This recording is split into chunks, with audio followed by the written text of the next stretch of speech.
मेरा नाम आयशा है और आज मैं अपनी ज़िंदगी की कुछ ऐसी बातें बताने जा रही हूँ जो आज तक मैंने किसी से नहीं कही। मैं एक हॉस्पिटल में नर्स का काम करती थी। मेरा काम बहुत अच्छा चल रहा था, पर किसी वजह से मुझे गांव जाना पड़ा। थोड़े दिन बाद मुझे पता चला कि मैं जिस हॉस्पिटल में काम करती थी उन्होंने मुझे निकाल दिया है, क्योंकि मैं बहुत दिन से आई नहीं हूँ। मुझे जैसे ही ये बात पता चली मैं जल्द से जल्द शहर आ गई। वापस आने पर पता चला कि वो हॉस्पिटल अब किसी वजह से बंद हो चुका है और वजह काफ़ी अजीब थी। मुझे एक और हॉस्पिटल पता था जिन्हें नर्सेस की ज़रूरत थी, तो मैंने सोचा मुझे वहीं पर अप्लाई करना चाहिए। मैं लकी थी कि उन लोगों ने मुझे चूज़ कर लिया और अब मैं उसी हॉस्पिटल में काम करने वाली थी। मुझे मेरा एक बहुत इम्पोर्टेंट काम करना था जो सिर्फ तभी हो सकता था जब मैं हॉस्पिटल में नाइट शिफ्ट करूँगी। मेरे बहुत ज़्यादा रिक्वेस्ट करने पर हॉस्पिटल के ओनर ने मुझे नाइट शिफ्ट के लिए अलाउ कर दिया और उसी रात किया जिस रात मैं चाहती थी। रात के 8 बजे मैं हॉस्पिटल चली गई। वहाँ पर अभी मेरे अलावा बस 3 और नर्सेस थे और उनमें से एक मेरी बहुत अच्छी दोस्त बन चुकी थी, इसलिए मैं जब भी खाली रहती थी उसी के साथ बात करते करते वक्त बिताती थी। अब रात के 10 बज चुके थे। हम लोग यूं ही खाली बैठे थे। अचानक से हमने देखा कि कोई एक पेशेंट को ले आ रहा है। उस पेशेंट को देखकर मुझे तो कोई फ़र्क नहीं पड़ा, पर पता नहीं बाकी नर्सेस को क्या हो गया। ऐसा लगा कि उनका मन पूरी तरह से खौफ से भर चुका है। उनमें से कोई आगे नहीं बढ़ रहा था, इसलिए मैं ही फेस मास्क लगाकर उस पेशेंट के पास चली गई। देखने से तो यही लग रहा था कि वह पेशेंट पैरालाइज्ड है। जो इस पेशेंट को लेकर आए थे उन्होंने मुझसे कहा कि इसका ख्याल रखना है, ये बहुत ज़्यादा ही पेन में है। मैं उस पेशेंट को एक रूम में लेके चली गई। जो उस पेशेंट को लेकर आए थे वो वहाँ से जा चुके थे। मैं वापस आई तो देखा कि तीनों ही नर्सेस एक दूसरे से बातें कर रहे हैं और वो डरे हुए लग रहे थे। मैं उनके पास गई और उनसे पूछा कि आखिर बात क्या है। उनमें से मेरी फ्रेंड ने मुझे जवाब दिया, क्या तुम्हें पता नहीं है, ये वही पेशेंट है, वो कर्स्ड पेशेंट, वो श्रापित।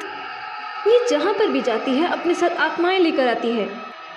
इसी की वजह से तुम जिस हॉस्पिटल में पहले काम करती थी वो हॉस्पिटल बंद हो गया, वो अब पूरी तरह से हॉन्टेड बन चुका है।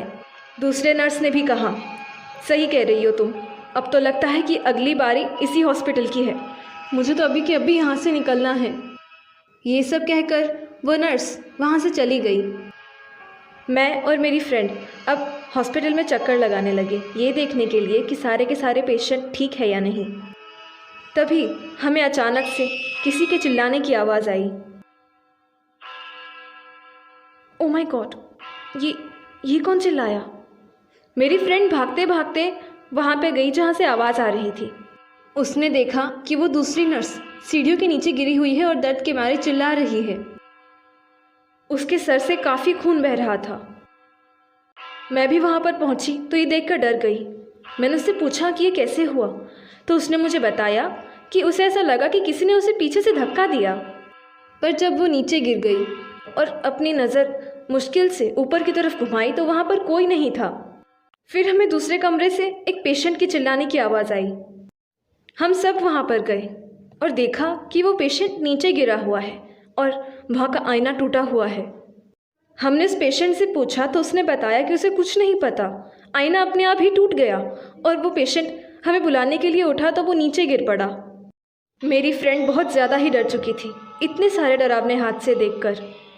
उसने मुझसे कहा कि अब वो यहाँ एक पल नहीं रुकना चाहती, सब कुछ उस श्रापित पेशेंट की वजह से हो रहा है।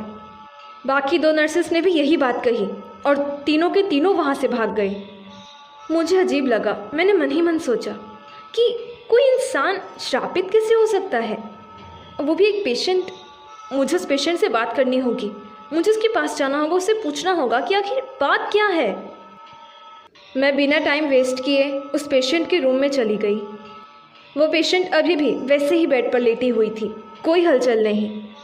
मैं उसके थोड़ा करीब गई और उससे पूछा, मैम ये सब लोग क्या कह रहे हैं, आप एक कर्स्ड पेशेंट हैं?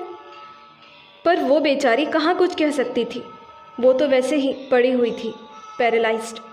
वो कुछ नहीं बता पा रही थी, बस अपनी नम आँखों से मेरी तरफ देख रही थी। मैंने उससे फिर से पूछा, मैम प्लीज़ कुछ तो इशारा दीजिए, क्या वाकई में कर्स्ड हैं? क्योंकि मुझे ऐसा नहीं लगता, क्योंकि अभी अभी इस हॉस्पिटल में जो कुछ भी हुआ वो तो मैंने किया, ताकि सबको यकीन हो जाए कि आप कर्स्ड हैं, आप श्रापित हैं। मैं नहीं चाहती कि आप जैसी पेशेंट का इलाज हो जिसने मेरी ज़िंदगी बर्बाद कर दी। चेहरे पर एसिड फेंक कर मेरा आधा चेहरा बर्बाद कर दिया। मेरी गलती क्या थी? सिर्फ इतनी कि मैं तुमसे ज़्यादा सुंदर थी। लोग मेरी सुंदरता की वजह से मुझे ज़्यादा पसंद करते थे, तुम्हें नहीं। तुम्हें कोई पसंद इसलिए नहीं करता था क्योंकि तुम्हारी आदतें खराब थी, पर तुमने इसे मेरी गलती समझी। मेरे चेहरे पर एसिड फेंक कर तुमने मुझे सबसे दूर कर दिया। मेरे माता पिता भी मुझे नहीं अपना रहे। बर्बाद हो गई मेरी ज़िंदगी। पर मैंने सोच लिया कि अगर मेरी ज़िंदगी तुम्हारी वजह से बर्बाद हुई है तो मेरा भी तो फ़र्ज़ बनता है। तुम्हारी ज़िंदगी भी मेरी वजह से बर्बाद होनी ही चाहिए।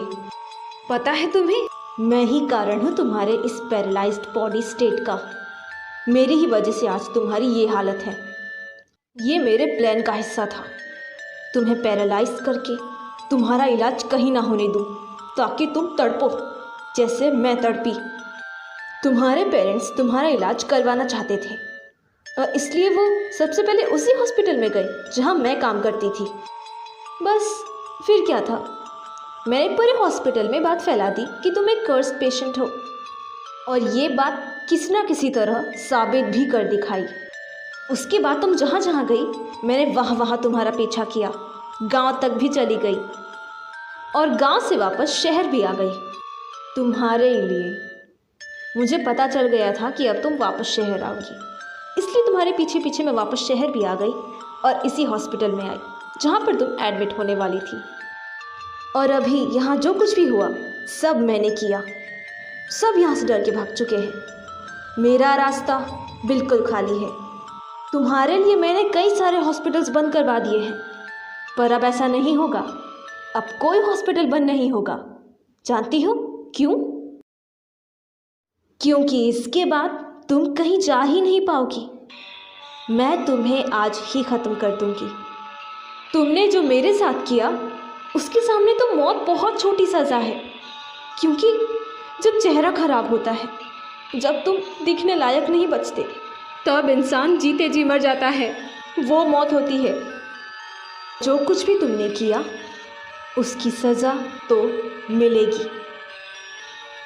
तैयार हो जाओ।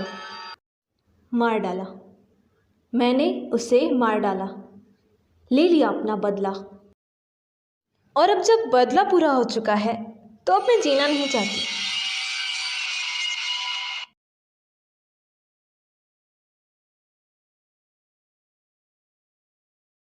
Welcome to my channel.